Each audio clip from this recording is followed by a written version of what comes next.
What the Venus Project proposes is that we bring all the nations together and take care of everything on earth. We pledge allegiance to the environment and all the world's people. The end of separate nations. The end of the artificial boundaries that separate people. And the sharing of all the world's resources by all the world's people. If few nations control most of the earth's resources, you're going to have territorial disputes. You're going to have war. You're going to have all the problems you've always had. That's why most people think it's human nature. They think man is basically greedy, and that this is why you have problems. That is not true. A banker, a serial killer, and a gangster, and a priest are made by environment. It's not human behavior, it's the environment we come from which generates behavior. We are victims of culture, all of us. That's why we have a distorted view. We believe that some people are good, some are bad, some are creative, some are less creative. All that's bunk. Everyone can be creative. Now they tell you in your schools that plants grow. That's a lie. They need water, sunshine, soil, moisture, gravity, all those things. Without them, the plant doesn't move. There is nothing in the earth today that is not acted upon by resident forces.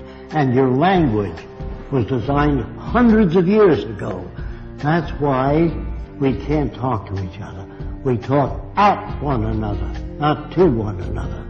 A lawyer is a guy that takes language, twists it around to any way he wants to. If he's skilled at it, he can knock you out, put you in jail.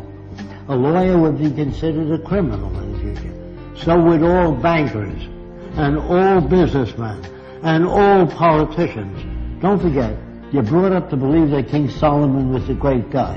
He had 1,000 wives. He'd be arrested today as a bigamist. So all the things that you're taught, they teach you to fit in with this culture. There's no such thing as thinking things over. You think within the context of the way you were brought up. So it's very hard for so-called normal people to step outside of the environment.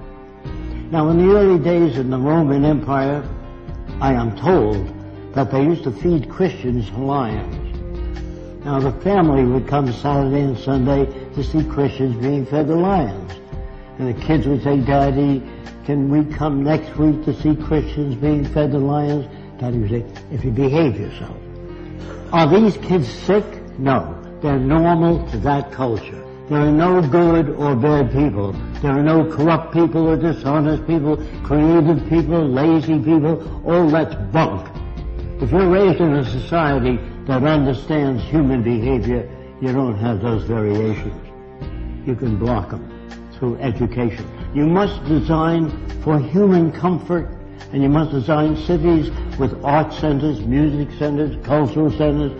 I can only talk a little bit about America because that's where I'm from. I don't like our country. It's completely corrupt. And that's for most civilizations today. They're all corrupt. I'm sorry to say that. I don't like what I'm saying. I wish it were otherwise. We are brought up in a system called established. Established means it serves the interest of the lead group, the control group. What we really need is an emergent society.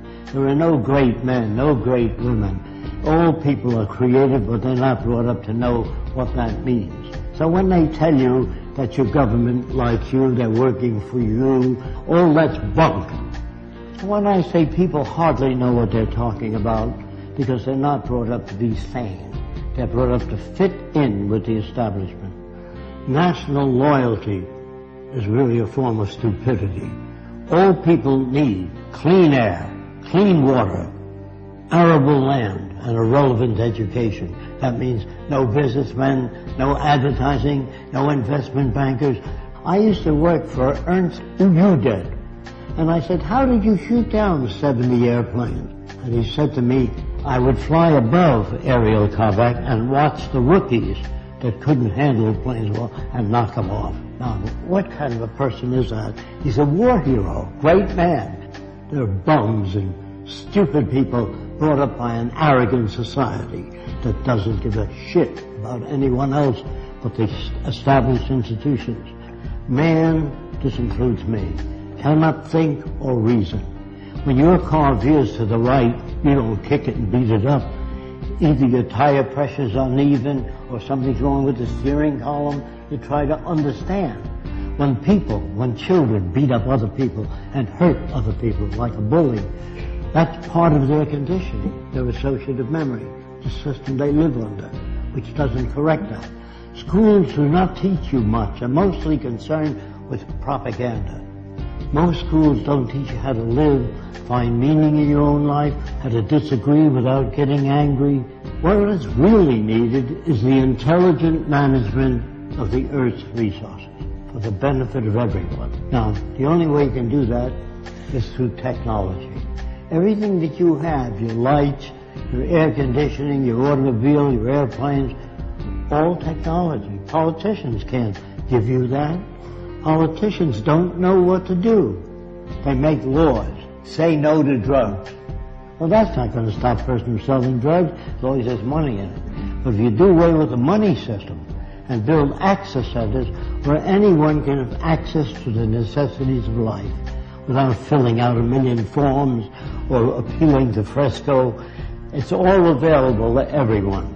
Go to your big department stores or your food stores, you'll see lots of stuff.